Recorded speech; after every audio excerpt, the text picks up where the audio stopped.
bong ôn ngày ní niên nhung sau một ngày nó nợ đây đã lục mùi cần lái trà đầm lại lo một mai bong ôn trâm tai mà pay pi mơn đô la tai còn nó cho cha ban bản tham tiệt một pay pi mơn đô la ní một mai ban tèng đầy thông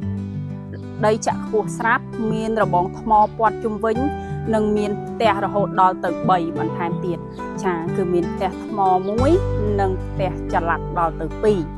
ចាដោយបងប្អូនបានឃើញស្រាប់អញ្ចឹងគឺថាដីនេះស្អាតមែនតើហើយសម្រាប់ដីវិញគឺមានទំហំ22ម៉ែត្រជម្រៅ90ម៉ែត្រគឺដីធំមែនតើហើយនឹងមានផ្ទះរហូតដល់ទៅ3ហើយតម្លៃពិសេសណាស់ពុកម៉ែបងប្អូនដែលមិនធ្លាប់មាននៅទីតាំងនេះចាអញ្ចឹងដើម្បីឲ្យដឹងថាតើដីនិងផ្ទះនោះមានរូបរាងយ៉ាងម៉េចស្អាតបែបម៉េចសូមអញ្ជើញពុកម៉ែបងប្អូនទៅទស្សនាទាំងអស់គ្នាចា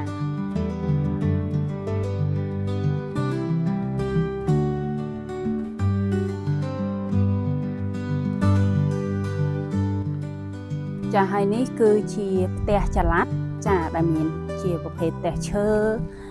ហើយនឹងមួយទៀតនោះក៏ស្អាតដែរពុកម៉ែបងប្អូនស្អាតតែម្ដងហើយនឹងមានដើមឈើ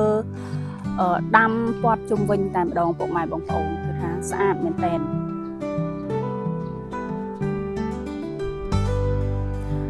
ចាឥឡូវនេះយើងទៅមើលនៅខាងក្នុងផ្ទះទាំងអស់គ្នាចា